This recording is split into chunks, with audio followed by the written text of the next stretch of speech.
Finland used to be one of the European Union's most prosperous countries. That was during the heyday of the former mobile phone giant Nokia, before the global economic crisis. Finland has stagnated in recent years. Finland is an amazing country, but they made a series of blunders, which resulted in severe consequences. Joining Eurozone common currency has resulted in Finland no longer can devalue its currency to sell high-quality products. Joining the so-called EU alliance as putting sanctions on Russia has produced more bads than goods to Finnish exports to Russia. Last but not least, the decision of Nokia not to enter in touch mobile business and to join an already failed OSIE. Microsoft proved to be the last nail in their coffin. Nokia failed to innovate, to stay in business, and the whole business was swept away, leaving only remnants involved in networks behind. In Finland, the state accounts for the bulk of the economy. It's similar in share to France, if not slightly bigger. But as a country with a large mass and dispersed population, there aren't too many options to reduce it further. So the biggest issue is economic growth in the private sector, in particular, the lack of growth in Finnish exports. Partly this is due to the decline of the phones business of Nokia and the surrounding ecosystem. But as an observation, many Finnish companies tend to be more oriented to domestic trading than international business. Exports as a share of GDP trails that of Sweden and Denmark. This won't be solved overnight. This was the Atlantis report. So how has the decline of Nokia affected Finland? Nokia, including its whole subcontractor chain, was an important employer, so the decline definitely had an effect on the unemployment rate and hit particularly hard in some areas in the country. Especially in some cities outside the Helsinki capital area, the local impact was big. For example, in Salo, it was a local crisis when Nokia, the main employer, closed its factory and left thousands of people without jobs with very limited career opportunities in the small city. The Finnish government even gave extra funding to the Salo area to help in the transition.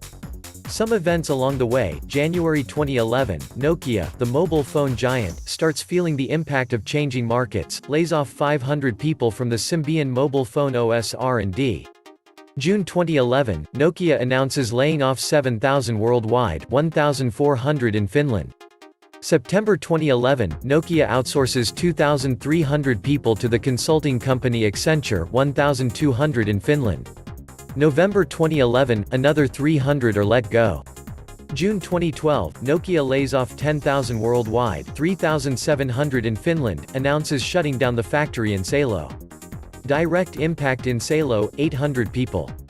August 2013 to April 2014, Nokia sells its mobile phone business to Microsoft for €5.44 billion and concentrates on their remaining business units, primarily mobile networks, and licensing their patent portfolio. The R&D facility in Salo is part of the Microsoft deal, so the employees there is now part of Microsoft. Altogether 25,000 employees worldwide, 4,700 in Finland, are transferred from Nokia to Microsoft. April 2015, Nokia announces strengthening its position in the networks market by buying Alcatel-Lucent, the French telecommunications giant, which also owns Bell Laboratories, from the former Alcatel and Lucent Technologies merger. This deal is valued at €15.6 billion. July 2015, Microsoft closes down the R&D facility in Salo, lays off 1,000 there and 1,300 elsewhere in Finland. April 2016, Nokia lays off 1,300 in Finland, 400 in France, as part of rationalization efforts due to the merger with Alcatel-Lucent. May 2016, Microsoft puts an end to mobile phone development in Finland, sells feature phones to Foxconn, lays off 1,850 worldwide, 1,350 in Finland. Counting quickly, over 10,000 Nokia, Microsoft employees have been let go in Finland alone since 2011, which is around when the turmoil started. Then there are the local subcontractors. It's been a rough ride, especially for the localities where the old Nokia and its subcontractors were significant players in the job market. Finland is not a too populous country, and the impacted cities, especially Salo, are not particularly big. Also, even though Nokia remains a large company, the mobile phone business generated a lot of revenue in its heyday and a lot of tax euros in the budget of the Finnish government as well. Now the Finnish government obviously needs to support a more diverse technology sector actively. Putting a positive spin on it, some people view these events as psychologically liberating. Now that the old, towering behemoth is gone, tech people are perhaps more eager to found startups and run their own businesses, instead of just trying to join Nokia or get a piece of Nokia's action. Before Nokia's rise, Finland was a smokestack industry country, forestry, paper, heavy industry, and process industry country. If you said industry, people would understand it as a brickwork factory with a tall chimney. In the late 1970s, the Finnish futurologists understood computers and electronics would be the stuff of the future. They suggested the whole society adapt to it. Finland had just undergone a school reform, and stuff essential for computing, like logics and set theory, was included in the curriculum. Came the 80s and the Prime Minister Harry Holkeri had the slogan Hallittu Rakennemuutos, controlled structural change, whose intention was to change the structure of the Finnish economy from smokestack industry into a high-tech industry. Nokia, formerly a rubber and paper manufacturer, later a conglomerate, shed off the other industries. The rubber manufacturer is today known as Nokian Tires Oy and concentrated on electronics. Cue the 1990s depression and collapse of the USSR. Finland was in really deep poo-poo. It was a worse depression than the 1930s, and unemployment reached 25% at worst. The controlled structural change had become uncontrolled, catastrophic. Something had to be done. The state is a bad business manager but an excellent business angel.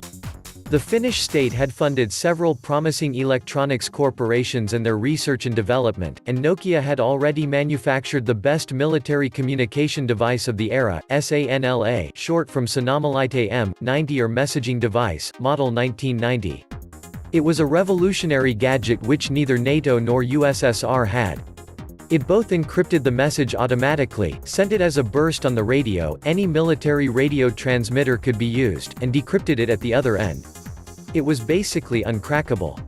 Scandinavia had had the NMT, Nordiska Mobiltelefon, network, and Nokia was one of the manufacturers. The follower of NMT was GSM, which was to be global. Nokia used the encryption technique learned when developing SANLA, and applied on mobile phones, making communication secure. The killer application was SMS, short message service, which really blew up the bank. Nokia proved superior to all its competitors.